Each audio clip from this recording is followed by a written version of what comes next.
Hey everybody, this is Zane here yet again with day 4 of watching Monster House every single day this month with friends because I want them to. Although, yet again, not yet again, I don't have a friend with me tonight because I'm recording this pretty late.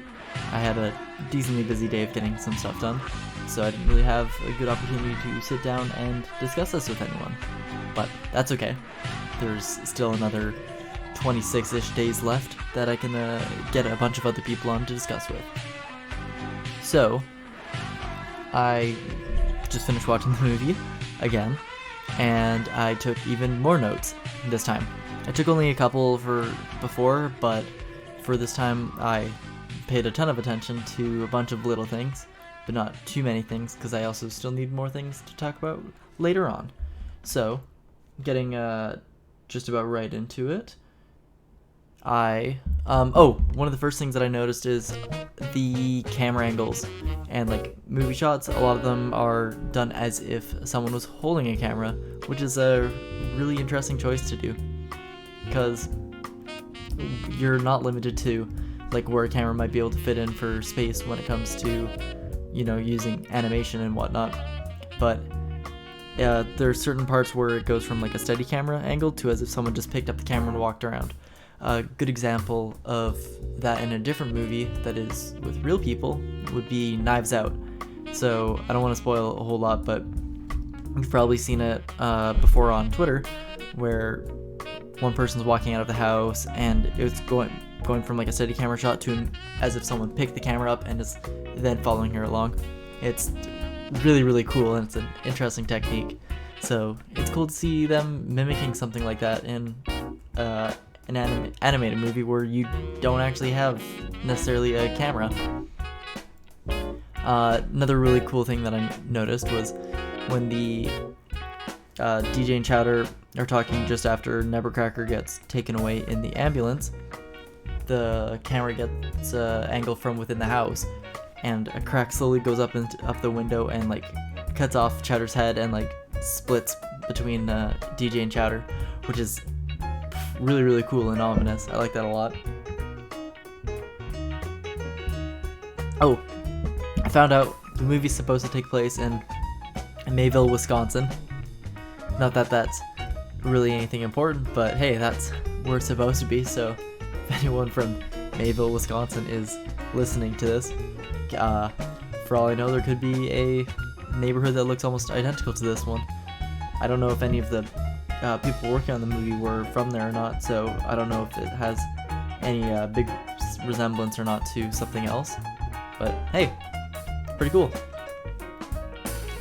I noticed DJ has one of those like hipster hand chairs where it's like people will sit like the palm of the hand and it's blue and all the hands go up to make like the backing of the chair. It seems like a more of an art piece than an actual thing to sit on, but I dig it.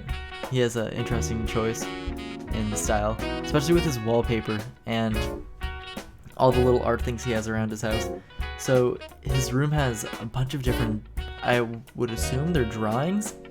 It's a little bit hard to tell because you don't get any fantastic shots of it, but there's one of a Sherman tank. I don't know my tank stuff very well, but there's one of those, and then he has a spider and I believe another insect, which looks to be like he's pretty interested in biology and stuff like that, which is a neat little detail.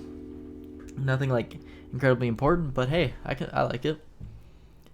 Also, when the clock in DJ's room, when he wakes up and it's 11:14, it actually stays super consistent time-wise, because after the entire encounter with Bones and Z in his room, it's 11:17 and 3 minutes have passed. So it's nothing super, like a ton of movies when it comes to countdowns and stuff are never super accurate with that. So it's really neat to see a little bit of consistency in regards to that. I also might end up making this episode slightly shorter than the past couple, or all of the rest, because the other ones are hitting 30. I might go for just a little bit under this time, just so I'm not staying up super late. But I also don't want to be droning on too much with a bunch of these little details and stuff, but I gotta have some interesting ones. And I do want to save some conversation points for other people as well. So I did a little bit of research into draining the swamp, because they mentioned we drained the lake for the luxury towers, and I was right about it being a political thing, and it was from the 1980s, and it was like a political promise to physically drain swamps so they could keep mosquito populations low. I mean, I'm totally all for getting rid of mosquitoes because I absolutely cannot stand them. But draining swamps is potentially not the best way to do it. I don't know a good way necessarily of killing off mosquitoes, but you could probably like do some genetic testing where you can force the mosquitoes to have offspring that are sterile, and that could be a way of doing it. But at the same time, I feel like mosquitoes are a mildly important part of the ecosystem for providing food for other, I don't know, insects and animals. But that's a completely different tangent I could go on about mosquitoes and bugs and ecosystem stuff. It's not my area of study, but hey, it's a good talking point. When they go to check out they're meeting at the construction site. It's a really good use of foreshadowing for when they find the key within the excavator and it still's left there. I do like how Chowder pretends that it's a little spaceship and he's screaming like heat-seeking, like missiles and whatnot, and kind of flailing around. It's pretty funny. Chowder really shines super well in this, and I kind of wish there was even more of him besides just like the hour and a bit that is this movie. The instrument choice is actually like the use of mixing of brass as well as like some string instruments to really, there's just a lot of oomph behind all of the instrument choices that they did, and I love it. And a lot of the songs within the movie sound super similar, but they like have very mild riffs to them. Like the fight at the very end, music wise, is super similar to the song that he started off with, but they change it in such a way that's making it sound heroic and whatnot. And that's really neat. I don't know a lot of names when I would come to like instrumental techniques and sound design, stuff like that, but I can tell good sound design from not good sound design. This movie has a lot of really good sound design. So when Chowder and DJ go back to DJ's house, and you can see all the bottles of Mountain Dew, which is a really interesting product placement. Also, the same thing with the Wilson basketball. Those are two weirdly specific brands, but hey, I mean, it works. If they can get Wilson the volleyball for Castaway, then this could be his long-lost relative. They don't do any product placement, I believe, for the chocolate bar. I couldn't see a specific name, but I mean, if you gotta get a little bit of sponsorship, that's an alright way of doing it, especially when Z says, okay, no more Mountain Dew for you. I thought that was pretty funny.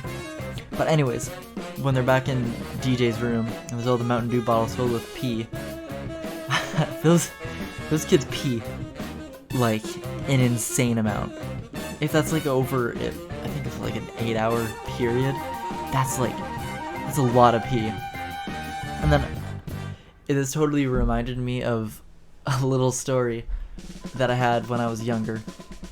So when I was younger, I was super into horror movies, like slasher films, like Friday the 13th and stuff like that. So were a couple of my friends. And one night, we were having a sleepover at one of my friends' houses and watching all these horror movies, and one of my other friends was also there. So we were watching these horror movies till like super late at night, and us being young, we got scared really easily. So we were too scared to go to the bathroom upstairs. This is kind of a mildly gross story, but it's not super gross.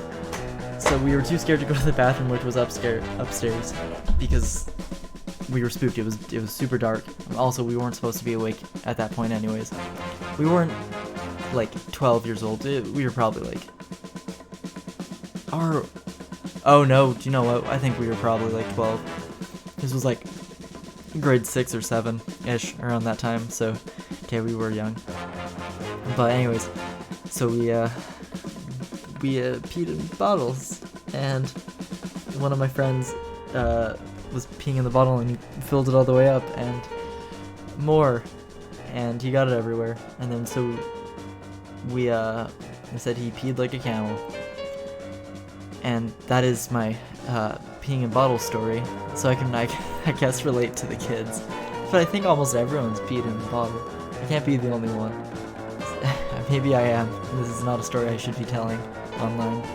But if any of you guys out there are the dude that peed in the bottle, or were there when it happened, then I'm glad at least someone can remember it besides me. But I don't want to name any names. So, also Z walking in. Z is sort of like Vicky from Fairly Odd Parents. It was mentioned on the wiki where she sort of is the same, but she's not the main antagonist. Like, she's the babysitter, never believes what the kids are talking about. But Z isn't inherently mean, I would say. She's just kind of going through her edgy phase. And I mean, if I was, 18 or 19 babysitting some 12-year-olds and they're talking about the house next door trying to eat people, I'd be like, yeah, okay. Sure, Jan. Fantastic line from when you first see Jenny is, "Are you guys mentally challenged? If so, I'm certified to teach you baseball." She's, what a fantastic character. She's so ruthless. I love it. Going back to the sound design, it's the satisfying like thunks as the pieces of concrete and piping get dropped down when Jenny's like, when Z comes out mentioning that someone's on the phone for a boy named Chowder. Also, I've got a little peanut here. Are you gonna drink that? If you hear a little coo, that's one of my little cats just said. Come on. Yeah, welcome to the podcast, little lady. How are you doing? Hi. Sorry. Also, I apologize for the squeak of my chair. I know the microphone can pick it up. You around down? Okay. So getting back into the talk of Monster House and not about cats and stuff. So yeah, that sound design for that is crazy good. And also, when the cops come along, the character designs for this whole movie are actually excellent. I don't think a single character shares a head shape as anyone else, so they try and keep it super unique, whether it be like more like squarish heads or round, making it oval, like extended jawlines and whatnot. They do a really good job at like cartoonizing everything and giving everyone like a distinct feel to them. This time around, I did take notes on what the arcade games are called, and I even got the name of the pizza place itself. So one of the games was called Nutsy Fruta, or Fruits. Maybe I accidentally put an A instead of an S. There was Galaxy, spelled S-E-A, which is probably just some space game like Galaga or something of the sort. And then there was also Thou Art Dead, which is the main game that Skulinski's playing. Circus something, it might be like Circus Charlie, but that might be an actual game in and of itself. And the pizza place is called Pizza Freak. So those were just a couple small details. And when the kids are talking about how Skull's in the zone, the area of the restaurant that he's at is literally called the Game Zone, and he has a little banner above it. Oh, are you leaving me already, Peanut? That baby. So when he gives them all the details of like how to deal with the Monster House, because he's been to enough comic book conventions and stuff like that. Thought that was a really funny one. Also, he's the only one working there, I suppose. Maybe it's just because it's Halloween, but he was the only one there, and he doesn't even lock up after he leaves. But who's making the pizzas then? So, oh, and then when the kids are going over the plan, drawing with the markers, it's actually really satisfying to see him like coloring and stuff. I don't know why. When movies like animate people drawing or coloring or something, there's always something really cool about that. And when they were drawing up the whole entire plan, they're leaving to go set stuff up, there's a really good transition from when DJ is picking up the key and leaving the room. The camera zooms in on one of the Polaroids, and that Polaroid goes, like, as it zooms in, it basically is like a portal, and it takes you to outside. And that was done, like, just extremely well. I thought that was super neat. Good transitions are, like, really. I always love them, and they're great ways to enhance movies. Even, like, when you're reading, good transitions to different paragraphs and stuff, always fantastic. So when they're executing their plan, when Chowder's grabbing the vacuum cleaner dummy and like setting him up, I love that he's like giving him a little pep talk and whispering to him. And he's like, "Don't be afraid, you've got this. I love you, vacuum cleaner dummy." Just, it gets me every time. It's so cute and hilarious. And looking on the wiki for Chowder, the vacuum cleaner dummy, specifically just that name, is listed as one of Chowder's allies, which is so stupid but great. I could almost do an entire episode just talking about Chowder, and I'm gonna keep talking about him now because looking into it, he has different names for some of the different dubs that he's in. So in French, his name is Ketchup. In Spanish, it's Sopa, which is roughly meaning soda, I believe.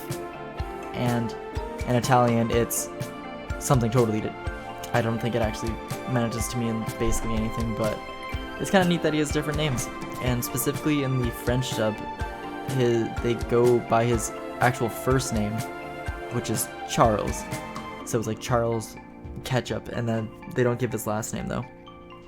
So it's weird that only the French version is the one that used his like actual name, but yeah, it's pretty neat. Oh, sorry kitty. What are you doing down there? Oh, and then it's like in the corner of a couple different shots, but the neighbor has just a freaky looking scarecrow on their lawn. Nothing ever comes of it, and it's not important, but it's just kind of there, and it is a pretty freaky one because it has like a pumpkin head, and it's like wearing all denim. It's interesting.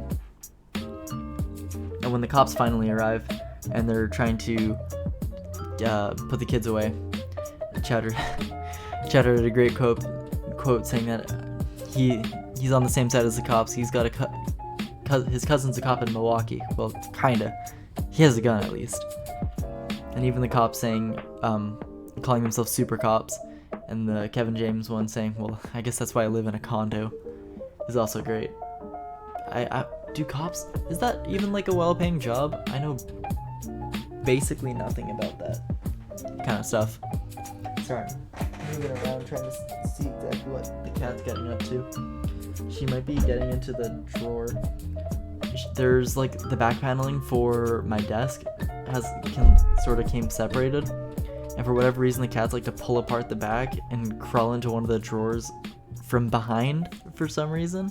It's super cute, and sometimes they'll be able to pull out the drawer and there'll just be like a sleeping cat right there that I can pet, and then just like close the drawer again. It's great. So back to the movie. When the cops are getting picked up, the tree absolutely, like, I have it in all caps, absolutely yeeted by the tree. When he gets flung into the house, he goes. And the car getting eaten by and like crunched up is something that totally reminds me of the what is it? The junkyard scene from one of the Brave Little Toaster movies, where all of them are talking and they're slowly just getting destroyed. I don't know why it really reminds me of that, but that's a really cool scene. The sound effects are extremely sad. Peanut, what are you doing? The sound effects are extremely satisfying. Oh my, Peanut, what are you doing? Sorry, I don't know if this is coming up on the mic or not, but she's like going off. I don't know why she isn't sleeping with her sister, or Cupcake, which is directly behind me. I keep losing track. At this rate, I'm gonna be finishing in the 30 minutes of normal time, which isn't inherently a bad thing, because I guess I have a lot more to say than I thought I did. So, oh, and of course, you can't not talk about the, when they find the uvula, and Chowder says, oh, so it's a girl house, and Jenny mentions that everyone has a uvula, triggers the gag reflex, and Chowder's like, well, I don't have one.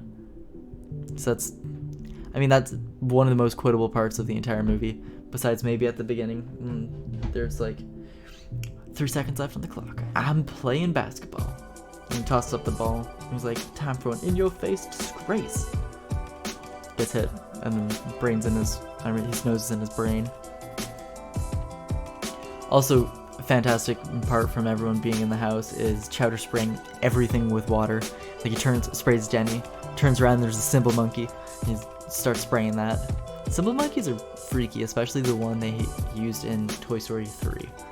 Ooh, I hated that one. And there's even like the creepy shrine down the basement for Constance. So it'll help back up the fact that Nevercracker isn't like insane or anything. He's just trying to live. And yeah, he's not necessarily trying to hide the fact of the accident that happened, but he's super regretful about it and still likes to celebrate as if Constance is still alive, which in a way she definitely is. What are you getting at? Oh, I have to keep looking down and seeing what she's doing because sounds like she's popping off. Oh, and then when the kids are slowly getting snatched up and taken away, the way the pipes are animated is really cool because they somehow manage to look extremely stiff and like have a jittered sort of animation, but at the same time they're super fluid. And like the way the big one opens and closes, how it's like a mouth, whereas the other one has the pointed tips that's like trying to do like a grabbing sort of motion. It's really weird, but I really like it. It's an interesting like, it's not uncomfortable, but it's not something you would typically see anywhere else, and it stands out from the rest of the animation in the movie. And once the kids finally escape from the house, it actually the house is crying a little bit, as you can see from one of the windows. There's a bunch of like water seeping out. What is happening? What is going on back there, Peanut? Holy man, I can't catch a break tonight with this cat, but I'm not about to stop. So, after they Nevercracker comes back and DJ almost gets hit by the ambulance, which is funny in and of itself. During the flashback of Nevercracker first meeting Constance for the first time, everyone is 2D, like a drawing around all of them, except for Nevercracker and Constance, which is really, like, it's a really good way of making those two characters specifically stand out, and that they're the main focus on the camera and everything, compared to everyone else. And I'm gonna definitely need to go over in another episode about, like, just Nevercracker and Constance as it is, because there's a lot to say about that entire situation.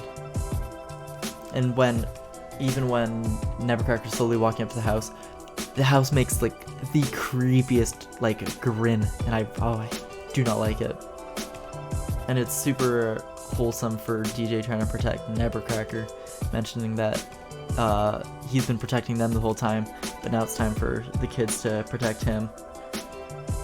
And Nevercracker saying that he's gonna have no one after all of that, but DJ like reaches out his hand as if he's like, no, you're not alone, we're here for you, is really heartwarming and cute.